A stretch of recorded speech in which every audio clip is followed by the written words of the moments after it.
Thank you, ladies and gentlemen in the media, for coming to our press conference where we are announcing a federal lawsuit against Pittsfield Township regarding the denial of a land use variance for the Michigan Islamic Academy. I will just make some brief comments and turn over to our staff attorney as well as a representative of the Michigan Islamic Academy. Firstly, my name is Dawood, D-A-W-U-D. Last name, W-A-L-I-D, Walid, W-A-L-I-D. And I'm the executive director of the Michigan chapter of CAIR, the Council on American Islamic Relations. I turn that off. From our organizational perspective, filing this lawsuit fits into a bigger picture in terms of the general climate of Islamophobia and a trend that we've seen across the United States of America in regards to organized efforts and campaigns from people in the community as well as some government officials from blocking the zoning of Islamic schools and Islamic centers, especially in the past year and a half given the Park 51 controversy. With the Park 51 controversy as well as some mosque and zoning school issues we've had here in Michigan, there was blatant, outright Islamophobic statements made. As time has gone on, certain individuals have gotten more sophisticated. So instead of making very blatant anti-Muslim, anti-Arab comments, now what some of them are doing are bringing up issues such as, well, there's traffic issues. There'd be too many cars coming down our street, therefore the mosque or the school shouldn't be allowed. Or there are statements that are also made that if a Muslim school or if a mosque is established in our backyard, then this will cause property values to go down. And as civil rights activists, we have heard this lingo and language before, going back decades, in regards to African Americans moving out to suburban areas to get homes as well as to establish religious institutions in which these same old, tired, bigoted arguments have been made in the past. So based upon this, we have a compelling interest, not just for the Michigan Islamic Academy, but to also stand up against what we see as a growing trend throughout the United States of America, as well as in the state of Michigan, to block zoning for Islamic schools and Islamic centers for no bona fide reason except to block our community from practicing our constitutional rights that we have been afforded. With that, I will turn the microphone over to CAIR Michigan Staff Attorney Lena Mussery, and maybe we should give 90 seconds for our friends at WWJ and whether TV and Channel 4. While we're waiting, we did provide a copy of the lawsuit. It's on the back table for you to see. And thank you for being patient, those of you who are watching on Ustream right now as well. Thank you. Would I be able to ask a question while they set up? Sure. How long have you been working on trying to get this school in Pittsfield Township? Since December, January 2011. That was the first meeting, but we submitted it in November of 2010. And the first meeting took place in January 2011 at the Pittsfield Township Hall.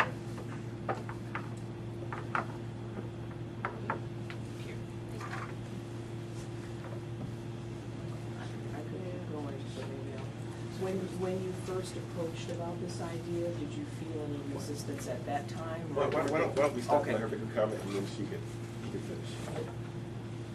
Thank you. My name is Lena Masri, L-E-N-A-M-A-S-R-I. I am the staff attorney for the Council on American Islamic Relations, Michigan chapter, CAIR, Michigan.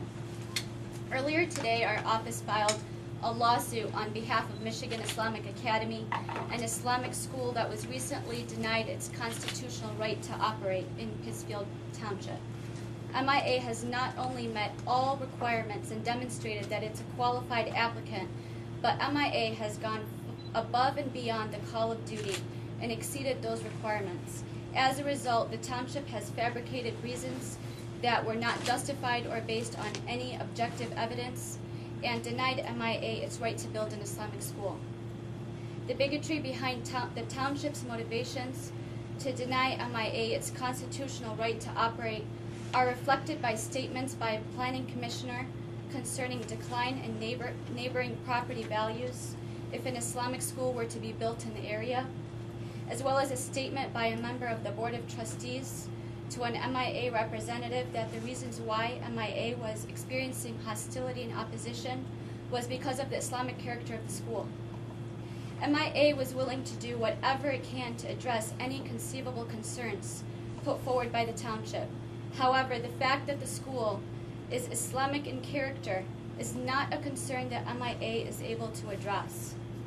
MIA conducted a more thorough and expansive traffic study than any other applicant, encompassing 4 intersections and 2 miles of road on Ellsworth Road. MIA even conducted an expansive traffic study at its current location in Ann Arbor, something other applicants are not required to do. Both studies showed that the school would not impact traffic in any way. MIA offered to build a line of homes alongside the school to block the view of the school from neighbors' homes. However, that plan was also rejected.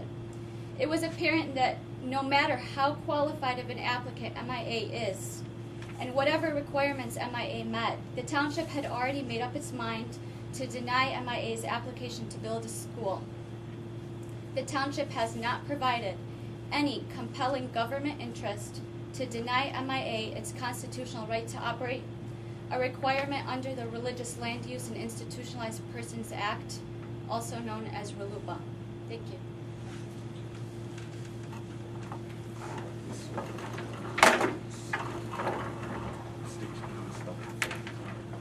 My name is Tarek Milawi. I'm a member of the MIA board. My name is T-A-R-E-K. Last name N-A-H-L-A-W-I. And I'm a member of the board of the Michigan Islamic Academy. I would like to read a brief statement on behalf of the Michigan Islamic Academy, MIA. The MIA has been weighing its options since its proposal to build a small private school and community center got rejected from the Pittsfield Township a few months ago. After several internal discussions, meetings with our legal counsel, and based on their recommendations, it was voted that MIA would pursue legal action against Pittsfield Township for rejecting our proposal with no base of technical merit. MIA has been trying to communicate with the Pittsfield Township to reach a common ground. However, they refuse to talk to us or discuss anything related to this matter. MIA has met Pittsfield Township's 11 requirements and criteria for a PUD rezone. MIA even exceeded some of the requirements in some cases. This project was not a surprise to the township. As we approached them before purchasing the land to explain our intentions to build a small school and a community center, they did not object to that. Their objection came as a surprise to us after that, and we kept on compromising to satisfy the planning committee. We've done 2 traffic studies. We've done actually a simulation set up for our students they are carpooled from. The Washington Road Commission approved the traffic studies, and members of the planning department accepted the results. We initially considered 2 buildings, to go only with 1 building based on the recommendation of their planning department and independent professional planning. MIA worked on a light and a nose plans that exceeded the township requirements. We even offered to give up some public land for public use, and still that was not enough.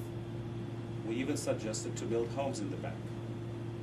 MIA worked on the landscaping setup to upgrade for the neighbors to make sure they do not see the building or a parking lot. Our assembly and dismissal are a little bit different than our neighboring school.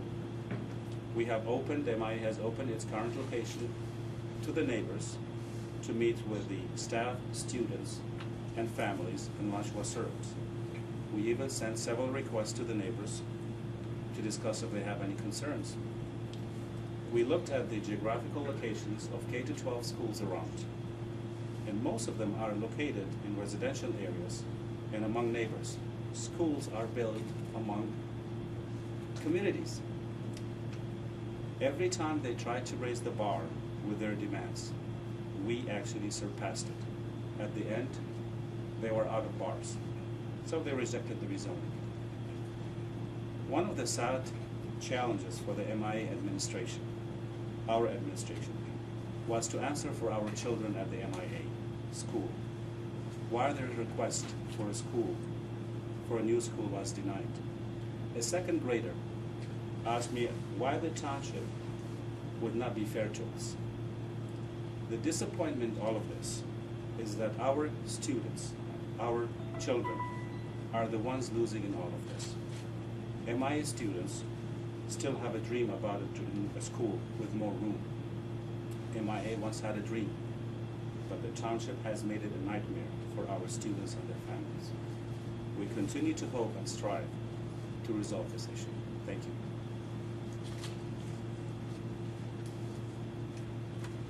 Questions? Yes. So you purchased land with the understanding that you would put a community center and a school there, and they had no problem with that at that time? No, And when was that? that was sometime in September. September of last year? Yes, 2010. 2010? Yes, ma'am. Okay. So what do you think is holding all this up? Where do you think the opposition is actually coming from after you received that rather warm, go-ahead initially? I believe what happened is that they got a lot of resistance from the neighbors, and I think that's where the issues were. And any of those people come to you directly? No. We actually approached them, we sent letters to them. We requested several meetings with them. Some showed up, most did not. And that's what happened. If I can make a comment, can I bring this over?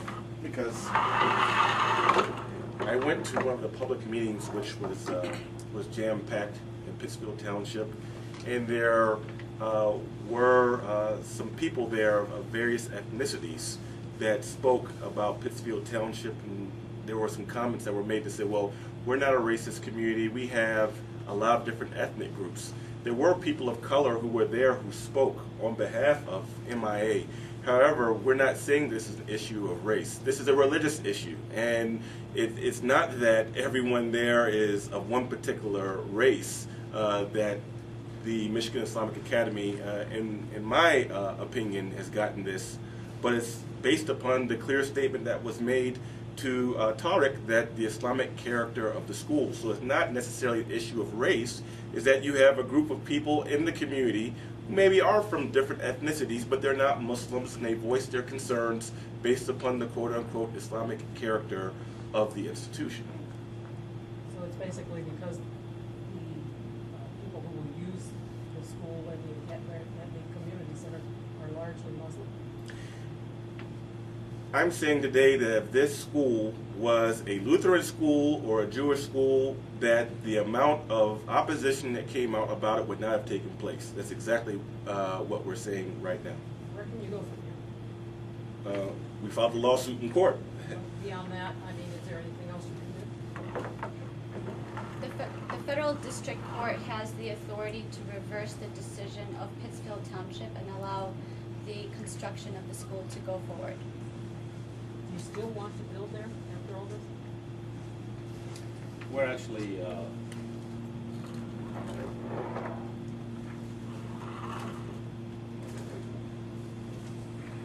we at the school are looking at our options right now.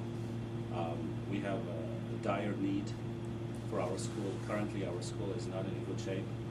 We have a trailer, and we have a couple of rooms that we actually borrow from the next door.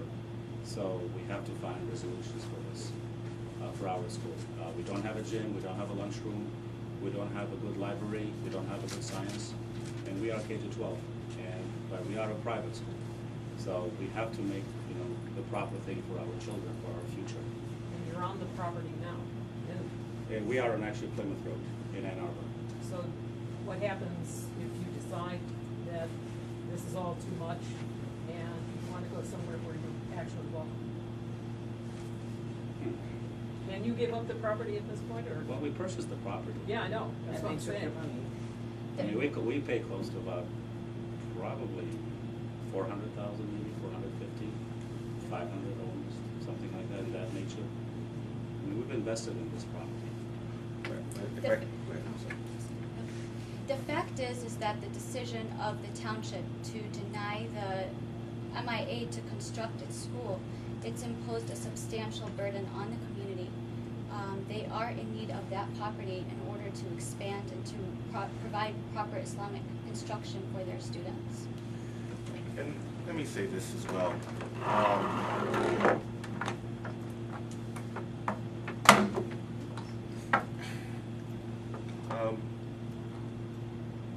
I'm sure at some point in time that MIA could find another location, but there's a broader principle at play. We have a history in metropolitan Detroit over decades where certain people didn't want people moving to neighborhoods because they didn't want African Americans to move into an area. They didn't want Jews living into a certain area. And I think it would set a dangerous precedent if a community is allowed to block a construction of a school and an activity center based upon religion. We'll be seeing something almost like neo-Jim Crow in a sense. And so I hope and I pray to God that we are successful in regards to this lawsuit, because to fall short of winning this lawsuit would set a very bad precedent for this area. So you filed the lawsuit, and then what happens now? Somebody gets back in touch with you, or do you have a court day, or this is the first step? We filed the complaint or the lawsuit today. The township will have 21 days to respond after they're served with the lawsuit, and at that point, the process will move forward. When will they be served? Are they already served? We have to serve the township When will you do that? immediately. Today? I hope. We will try.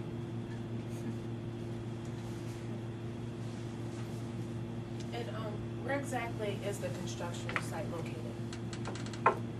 It's on Gulfside and Ellsworth Road in Pittsfield Township. Are you hoping you can work this out before it goes to court? I think perhaps being served with these papers might move them towards resolution. We hope so. We hope so.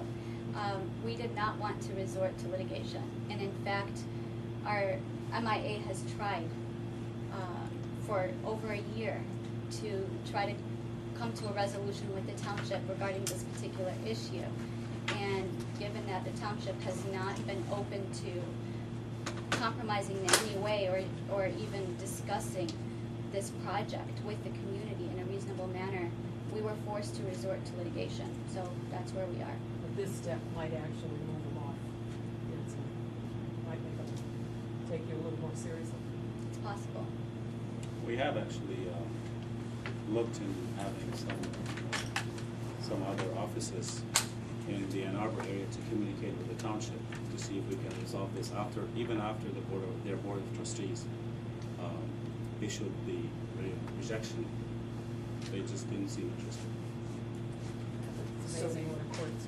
They flat out said to you in a meeting, if we put an Islamic school here, our property values are gonna go down. There was a planning commissioner that made that statement during a public hearing. You can find it in the minutes of the Planning Commission, and that's evidence against them, actually. And what date is that? It's in the lawsuit. I believe it was June 16th. 2011. 2011.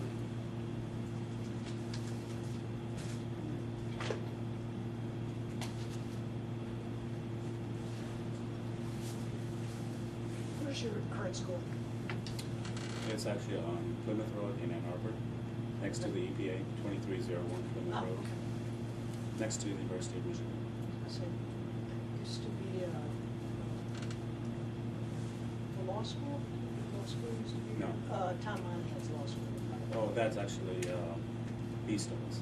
We're actually next to the EPA and North Campus in Ann Arbor. You're on the north side of Plymouth Road. Yes, ma'am. Yeah, actually, I think that was the initial build-up before they moved it over to Downers Farm. think it sounds like they've really been in very good shape. How long have you been there? Since 1986, and that's when we did the school. And how are property values over there these days? I don't think they went down.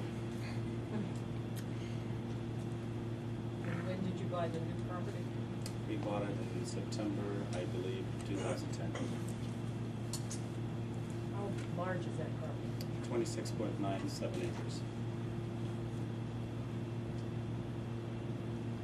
Is it your nearest neighbor, like a landfill? No. Anyone else with There's one actually, a sizable one? in Platte Road, next to Platte Road. We are about a couple of miles. Sure, that did wonders for property values too. And you said again this, you bought the property in September of last Yes. year or 2010? 2010. Thank you for your time. Thank you Thank for you. coming. Yeah. Stay tuned. Stay tuned.